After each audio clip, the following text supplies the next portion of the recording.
story. The basketball world waits with bated breath to learn where LeBron will play in year 24. LeBron's agent, Rich Paul, was on NBA Today on Friday and reassured people what LeBron is looking for in his next team. On Sunday, Cavs coach Kenny Atkinson went on the record saying the Cavs are pursuing James in free agency. This is an exciting time for us, right? Like we're in the mix for the greatest player of all time. That guy. My personal opinion. So it's exciting, right? Like, man, we're I think you're nervous, but we understand how it is. He's obviously has earned that right to take his time. Obviously, family plays a big part of it. But I know the state of Ohio, man, that there's something special. LeBron owns just about every Cavs franchise record. Points, rebounds, assists, and made threes, as well as most All-Star and All-NBA appearances, just to name a few. We now welcome in our senior insider, Shams Charania. Shams, we just heard Cavs coach Kenny Atkinson confirm their exciting pursuit of LeBron James. What are you hearing about timing of LeBron's decision? MJ, every day LeBron James inches closer and closer to a decision. It's decision time for LeBron James because all the information for the most part is in. GMs, presidents, owners, they've all been heard from. They're continuing to have conversations with agent Rich Paul here this week as well. Players have also reached out to LeBron James to recruit him. And yes, all the voice notes have also been listened to. And rosters have been set around the league. The decks have been set. And the leading suitors have been Cleveland, Miami, Golden State, Philadelphia, and Minnesota. And what we know definitively is LeBron James has made it clear privately that he wants to go somewhere where he can compete for a championship, somewhere where he feels like he finds that happiness from a team environment and culture that he feels he can uplift. And the big thing here is this is not going to be a financially driven decision. So that gives LeBron James the ability to hear from teams that have the minimum, have other exceptions, have salary cap space as well, and also be allowed to take his time through this decision. All right, Shams, thanks for that update. Don't go too far. We're going to check in with you a little later. Now, LeBron is still putting up numbers as last season he was one of just 4 players to average 25 and 5 on 50% shooting, joining Giannis, Jokic, and Şengün. Earlier today, Austin Reeves talked about LeBron leaving the Lakers. I don't know if I've honestly processed it yet. I mean, I kind of was thinking about it last night when I got here. Starting a season without, him being on the team is going to be different for me. That's kind of all I've ever known is him being around, joking around, acting like he's 15. But, that's his decision. And, like I said, anytime I'm talking about it, I've got nothing but love and respect for him. And, let's play some golf soon.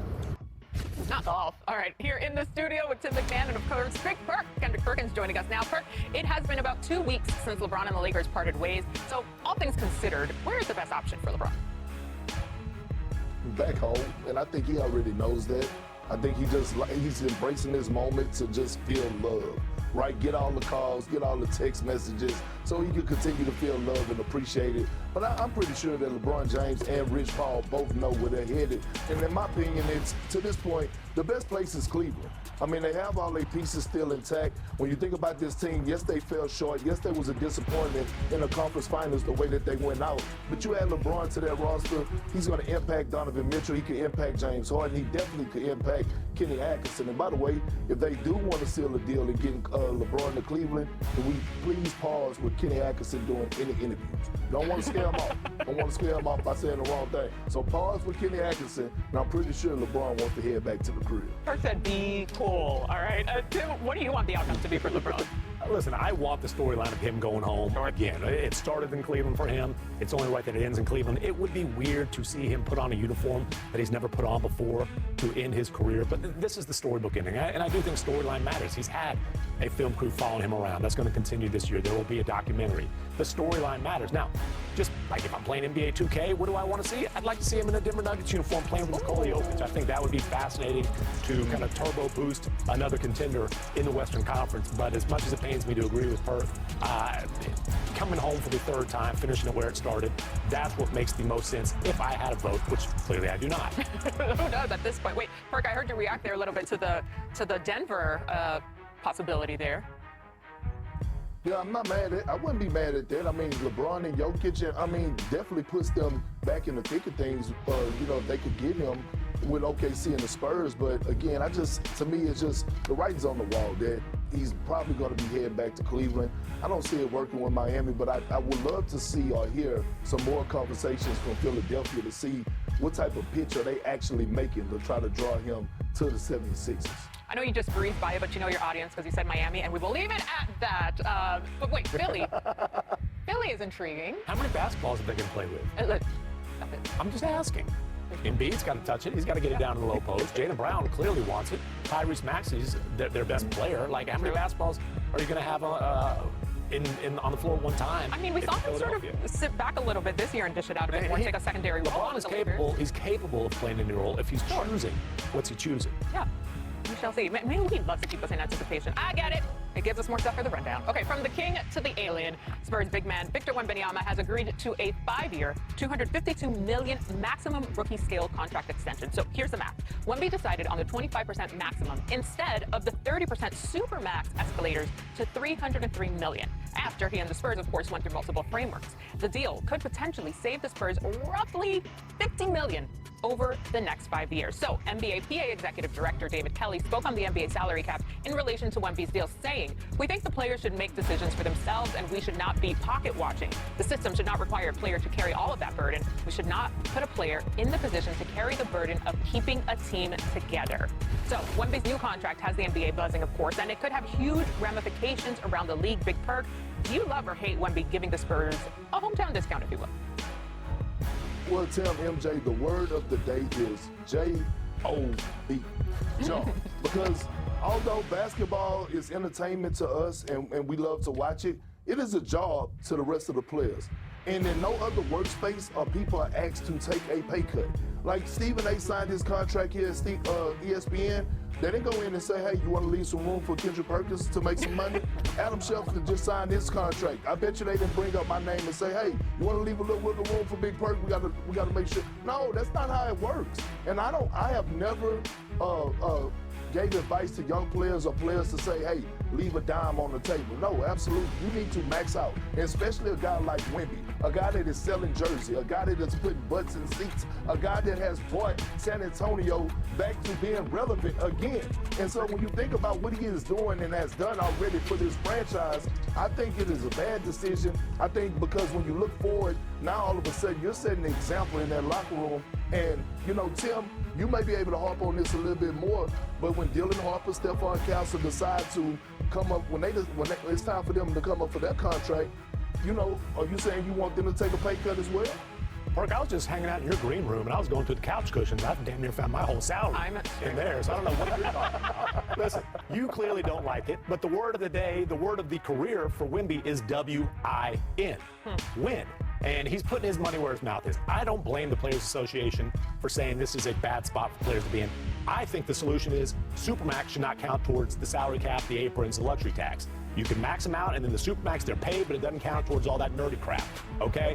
But it does. That's the system they're under. And Victor Wembanyama just saw Jalen Brunson, similar situation, different circumstances, but just saw Jalen Brunson take less than he could have gotten on his contract and celebrate a championship on Wemby's home court in San Antonio. And this goes back, I mean, way before the second apron era. Tim Duncan did a similar type of thing throughout his career. Dirk Nowitzki in Dallas. This isn't like it's setting a new precedent. Now, it does set an interesting precedent in that Spurs locker room. But this doesn't mean Stephon Castle has to agree to a similar deal. It doesn't mean Dylan Harper in a couple of years has to agree to a similar deal. It does provide some flexibility to make sure they can maintain the championship caliber supporting cast in San Antonio. And again, Wemby wants to be the best of all time. He wants to fulfill his immense potential. You got to have multiple championships to do that. And so he's doing his part on the floor and, you know, on the payroll to position the Spurs to do that. I'm inclined with Perk's mind frame because one of my many daily affirmations is today's price is not yesterday's price. All right, we have a lot more to come here. The rookies have been putting on a show in Vegas. League standout. They're starting with Caleb Wilson, who finished with 35 points on Friday, which is the second most in a Las Vegas Summer League debut all time. Tim, what impressed you most about Wilson's dominant performance? I mean, not considered a great shooter coming out of college, and the guy was a knockdown three-point shooter. Said that's what he's been working on mostly since that thumb injury is healed, and you saw the work pay off. No, by the way, pretty good athlete. That didn't surprise anybody, though. No, he ended up losing to Cam Boozer's Grizzlies squad. He finished with 33 points and has averaged just over 18 in his 3 Summer League games in Vegas and Utah. So, Perk, have you liked what you've seen from Boozer?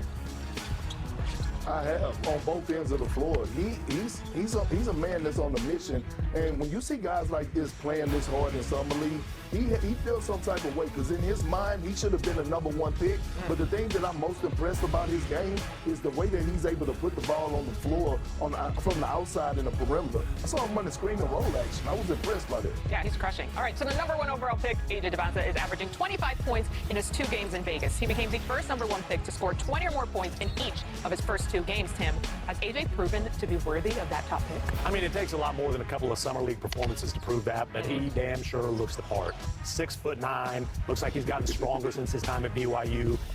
Probably the best athlete in the draft, and I mean, he is aggressive. This guy is going to live at the free throw line and play a lot of other rims. Love that. And then to Utah, where Darren Peterson has scored over 20 in all 4 of his summer league games. All right, Perk, what have you seen from the #2 overall pick? That he's one of the most offensively gifted young men that I've ever seen at this age, and he's going to continue to grow. When you talk about a walking bucket, that is him, 3-level scorer.